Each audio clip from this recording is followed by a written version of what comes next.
बुलढाण्यातील घाटबोरी गावात पाण्याच्या गंभीर समस्येवरून एक धक्कादायक आंदोलन घडून आलंय। गावातीलच एका युवकाने धरणाच्या चिखलात लोटांगण घालत शुद्ध पाण्याची मागणी केली, पण या आंदोलनामागे राजकीय हेतू असल्याचा सरपंचांचा दावा आहे। हे आंदोलन खरंच लोकहिताचं होतं की राजकारणाचा भाग? पाहूया या बातमीत।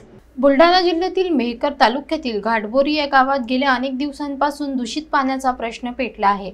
गावकऱ्यांना 10 ते 12 दिवसांच्या अंतरानेच पाणी पुरवठा केला जातो आणि तोही अपुराच व दूषित स्वरूपाचा। या समस्येलाच वाचा फोडण्यासाठी गावातीलच राजू कुसडकर यांनी एक अनोखे आणि धक्कादायक आंदोलन छेडले। या गावाला पाणी पुरवठा करणाऱ्या धरणात उतरून चिखलात लोटांगण घेत त्यांनी शासन आणि प्रशासनाच्या निद्रिस्त यंत्रणेला जागा करण्याचा प्रयत्न केला। या आंदोलनाचा व्हिडिओ सध्या सोशल मीडियावर मोठ्या प्रमाणावर व्हायरल होत आहे। राजू कुसडकर यांनी स्पष्टपणे सांगितले की शुद्ध पाणी मिळेपर्यंत हे आंदोलन थांबणार नाही। मात्र या आंदोलनावर गावाचे सरपंच राजू पाखरे यांनी वेगळीच बाजू मांडली आहे। ते म्हणाले की सध्या धरणातील पाण्याची पातळी खालावली असून एका खासगी विहिरीवरून नळाद्वारे गावात पाणी पुरवठा केला जात आहे। तसेच पाण्याची तपासणी करूनच ते गावकऱ्यांना दिलं जात आहे। या आंदोलनामागे राजकीय हेतू असल्याचंही सरपंचांनी सूचित केलं आहे।